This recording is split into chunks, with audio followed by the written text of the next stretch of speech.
Ada seorang anak yang membaca Quran. Suaranya subhanallah. Anak usia 6 tahun, hafal 3 juz. Dia baca tilawah. Saya tersentuh hati saya ketika mendengar bacanya. Indah, merdu. Ada sedikit keliru beberapa huruf. Begitu dia selesai, saya panggil. Datang di samping saya. Dan saya suruh baca Al-Fatihah. Ketika dia baca, saya perbaiki hurufnya yang belum begitu bagus. Contoh, Bismillahirrahmanirrahim. Banyak di Indonesia, apalagi kalangan anak-anak, bisa Ar-Rahman, tapi tidak bisa Ar-Rahim. Selalu baca Bismillahirrahmanirrahim. Kenapa Rahim? Padahal ha Rahim sama dengan ha Rahman. Cuman karena tidak pernah ditegur dan tidak pernah diajarkan yang benar, akhirnya dia terlanjur baca seperti itu. Bismillahirrahmanirrahim. Ar-Rahim sama Ar-Rahman, Ar-Rahim. Jangan Ar-Rahman, Ar-Rahim, salah. Alhamdulillahi Rabbil Alamin. Al-Ha, bukan Al-Ha. Karena bisa rubah makna gara-gara satu huruf.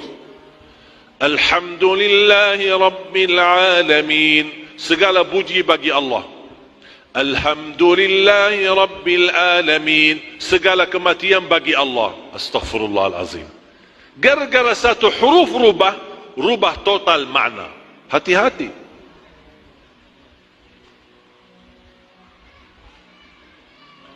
Dan ketika kita ajarkan yang benar, pasti akan lidah kita jadi terbiasa. Jadi kita sepakat ya, Al-Quran bukan susah, tapi kami belum terbiasa. Maka itu yang kami ajarkan, yang kami perhatikan metode Madinah, yang saya tanamkan dan syiarkan di Indonesia, metode Madinah. Ada 5 tahap. Tahap pertama, memperbaiki huruf. Karena terutama huruf A bukan A. A'udhu, salah. A'udhu, ukurannya 2 jari, masukin mulut, jangan gigit. A, coba kalau lebar sedikit. A, beda enggak suara? Berarti ada yang salah. Di situ kita belajar huruf. A'udhu, A'udhu. Dasar memperbaiki bacaan mulai dari huruf. Ka, Iyaka. Saya sering mendengar orang baca Iyaka, padahal Iyaka. Coba senyum, senyum. Ka, Ka, Ka, Ka, Ka, Ka. Makanya kalau baca Quran jangan marah. Kalau marah rubah hurufnya. Ka, Ka. Ha? Beda enggak? Beda. Berarti ada yang salah. Karena setiap satu huruf memiliki suara, bunyi. Bunyinya yang pas. Kalau berubah bunyi suaranya, berarti ada yang salah. Bisa salah gara-gara gerakan mulutnya. Karena boleh gerakan mulut kalau ada 4 huruf. Bibirnya yang berhubungan dengan bibir ada 4 huruf. Ba, waw, mim, fa. Ba, waw, mim, fa. Ini 4 huruf boleh gerakan bibir. Selain 4 huruf tidak boleh. Contoh, Ar-Rahman tidak boleh.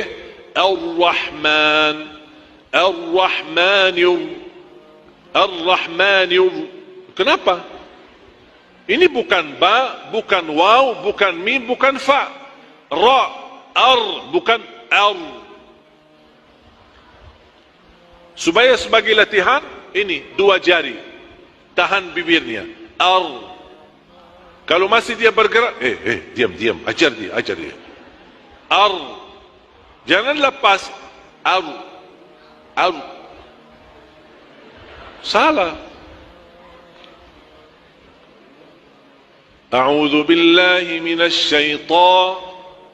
Syaitan. Gerak enggak bibir saya? Enggak kan? Ta, syaitan. A'udzu billahi minasy syaitan. Langsung rubah suara hurufnya. Berarti ada yang salah.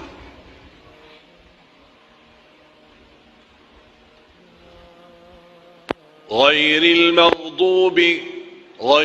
maghdubi. Kadang-kadang saya mendengar suara, apalagi yang bagus seperti qari-qari'ah.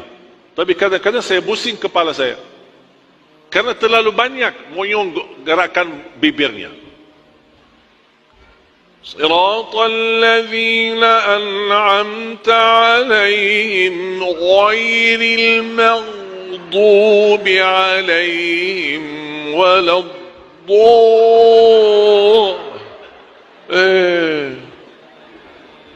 bikin pening, pusing kepala saya. Suaranya bagus, tapi saya tidak tertarik dengan suara. Saya lebih fokus telinga mendengar gimana hurufnya. Karena sudah terbiasa sejak kecil belajar begitu, makanya kalau huruf masuk, ada yang salah ini.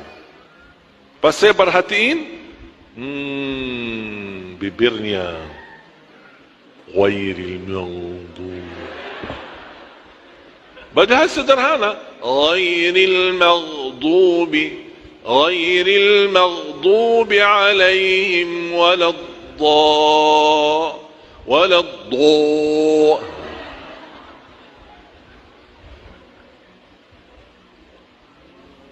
Apalagi bacaan imam, Siratal ladzina an'amta 'alaihim ghairil maghdubi 'alaihim waladdallin.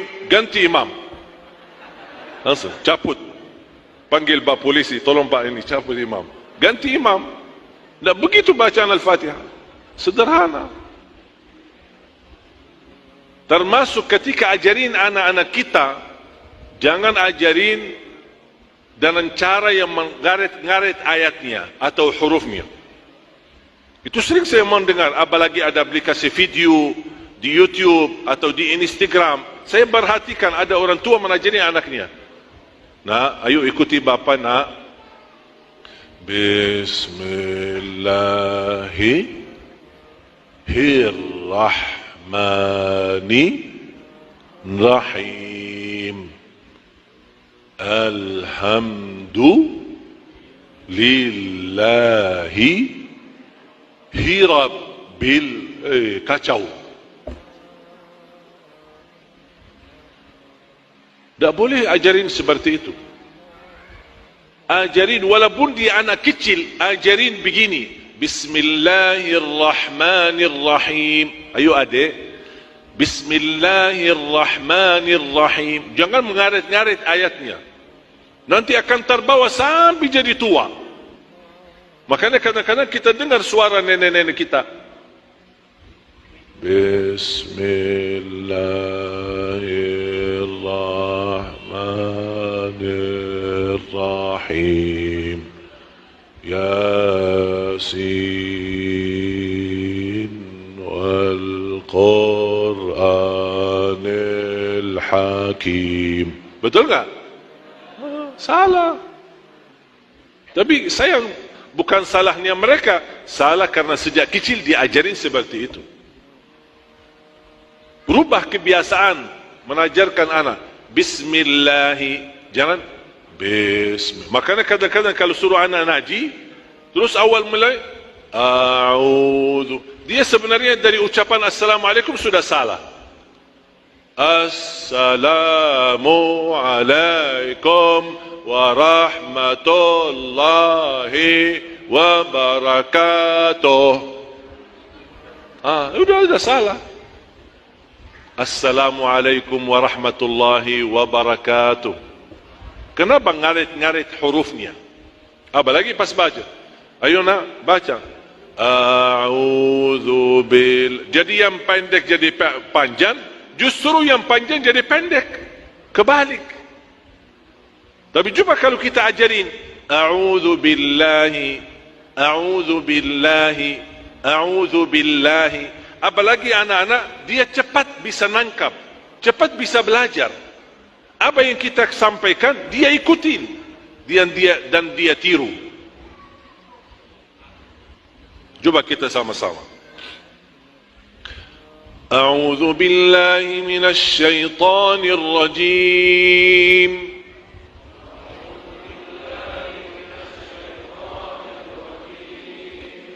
Bismillahirrahmanirrahim.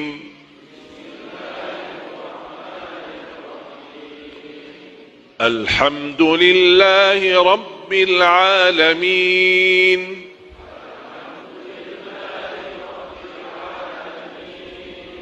Ar-Rahmanir Rahim. Maliki Yaumiddin. Nah, di sini kan ada waw, ada hubungan dengan bibir. Maliki Yaumiddin. Jangan jadi lemas. Maliki Yaumiddin, Maliki Yaumiddin. Mana wawnya? Pas giliran gerakan bibirnya malah enggak. Maliki Yaumiddin. Iyyaka na'budu wa iyyaka nasta'in.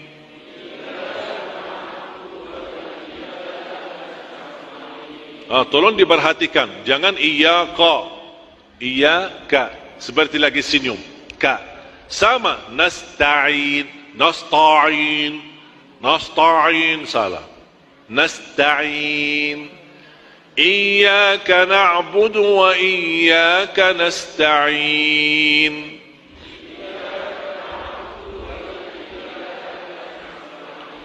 اهدنا الصراط المستقيم.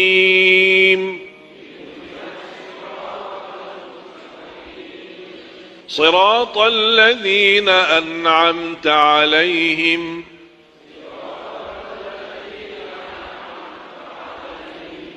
غير المغضوب عليهم ولا الضالين.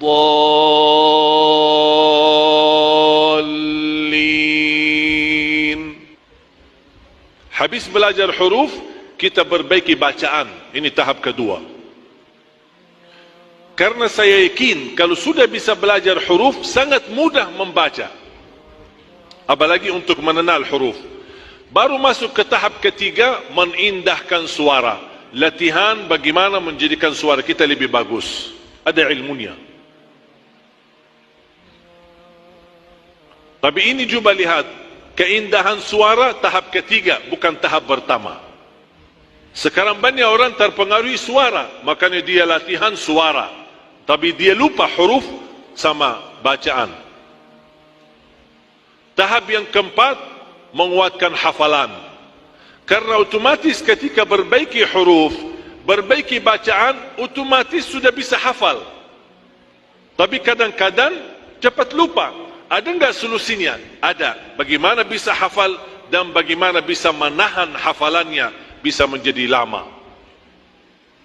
Kalau sudah 4 tahap ini lulus, baru masuk ke tahap inti, membaca Al-Quran. Di dalam salat maupun di luar salat, sesuai bacaan Nabi Muhammad sallallahu alaihi wasallam.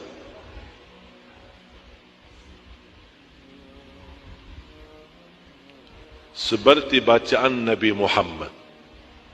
Ada orang bertanya, iman kita bisa baca Quran seperti Nabi Muhammad? Sangat bisa. Dan ini kelebihan Islam. Ada sesuatu di dalam Islam tidak dimiliki oleh agama manapun. Tak ada dimiliki agama manapun. Hanya ada di Islam. Apa itu? Ilmu ijazah. Tak ada ijazah Taurat. Tidak ada ijazah Injil. Tapi ada ijazah Quran. Ada ijazah hadis. Ada ijazah tasbih. Ada ijazah zikir.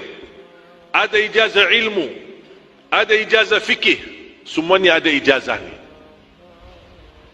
Bukan hanya ijazah lisan. Kadang-kadang kita bertemu guru, mohon ijazahnya amalan ini. Betul kan?